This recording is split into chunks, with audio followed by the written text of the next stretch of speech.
Hey everyone, this is Dan Deppen. This is my second video in using Excel for mortgage notes.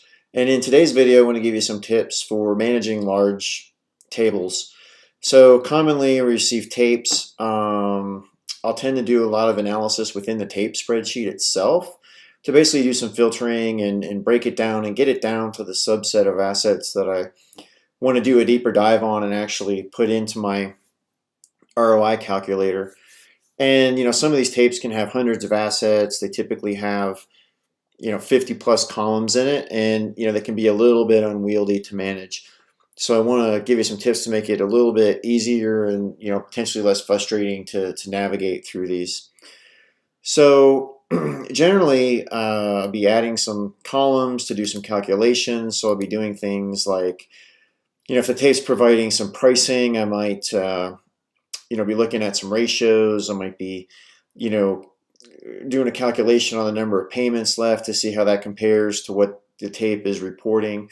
But for the sake of this spreadsheet, I'm not actually going to get into what I would do in those scenarios. I'm probably going to cover that in some future videos.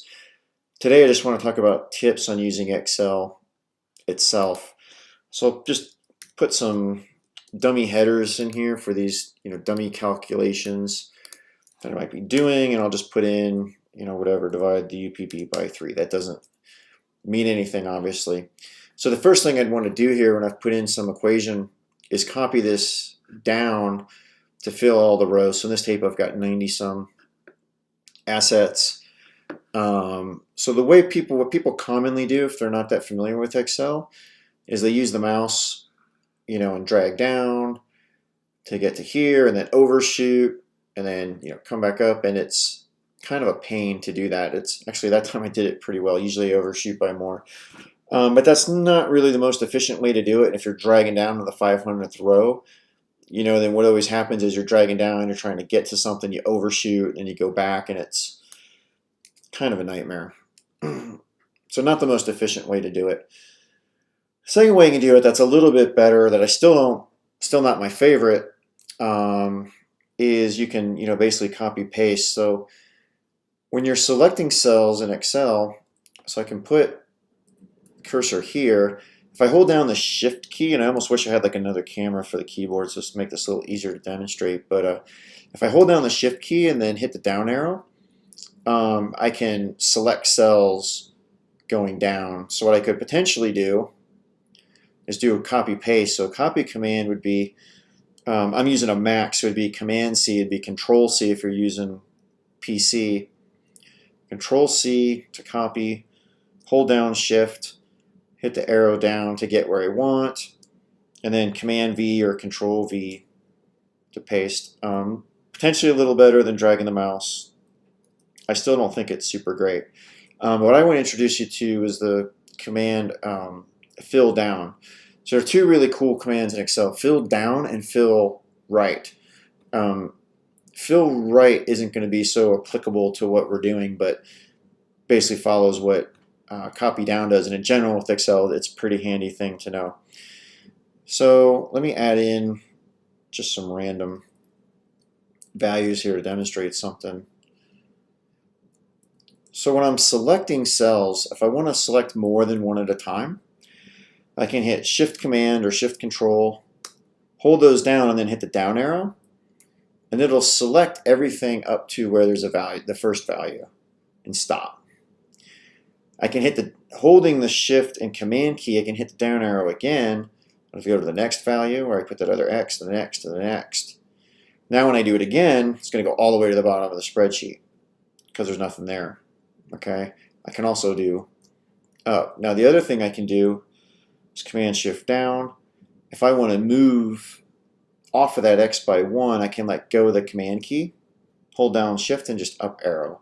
I can up and down arrow to toggle this. Okay, let's get rid of those. So where that comes in handy is when I want to copy this all the way down. Now the problem is if I want to select down to row 90 whatever and I use that command, it doesn't work too well because it goes all the way to the bottom of the spreadsheet. So what I like to do is I'll even add like some more columns than what I think I need because I'm always adding more stuff, it seems like. Go down here And I'll copy in X's. So I talked about fill down to do fill right. We can do Shift Command R. This will select everything in the row. And then if I just go Command R, it'll fill those X's to the right. Boom. Now you might wonder, why did I do that? The reason I did that is now when I'm manipulating my equations in these other columns, I've got a barrier at the bottom. So now when I want to copy this down, I can just go Shift Command down, selects down to the X, let go of the Command key, hold down Shift, hit the up arrow once, and go there. So now I've got everything selected in the row. Now I can do fill down, and fill down is just Command D or Control D for Windows. Boom, now it fills in that equation all the way down. Now that probably looks kind of clunky because I did it sort of slowly and was explaining different things, but it's really pretty fast once you know how to do it, and I do it without even thinking about what the keystrokes actually are now. So again, if I wanted to, I was putting in a dummy calculation here, if I want to fill all the rows with that, I just go Shift Command down arrow, let go of Command, holding down Shift up arrow, and then Command D for fill down. Boom. Pretty fast. And when you're not actually explaining it, it's super quick. So hopefully that helps you, fill in your equations a lot faster. It keeps you from searching around with the mouse or dragging things around. Can make life a lot more simple. Likewise, not that I wouldn't make sense in the concept of studying a tape, but if I wanted to copy this value all the way over to the right and go Shift Command R to select to there, let go of Command, go to there, and then Command R for fill right as well. So some handy stuff when working with big spreadsheets.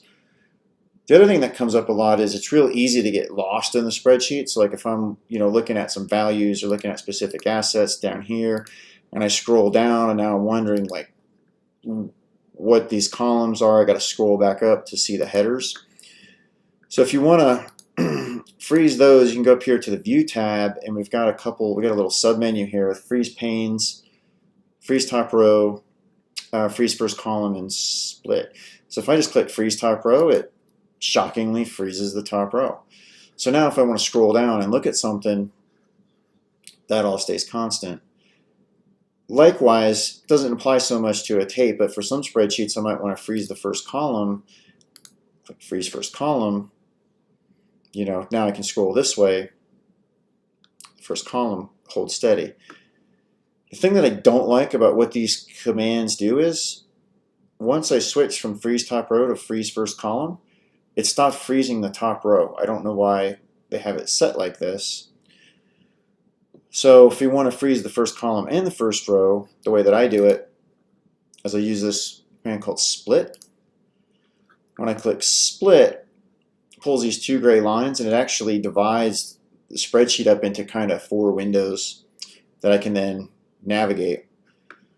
So I hit the split, which I already did, and if I drag, it's not letting me drag.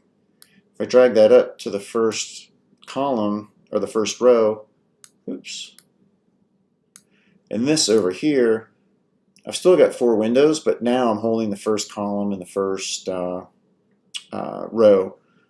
constant as well. And there are hotkeys for this as well, but I don't use it enough that I bother to try to memorize them. So anyhow, hopefully that makes it a little easier for you to navigate through some of these larger tapes. And I hope that helps, and I'll see you next time.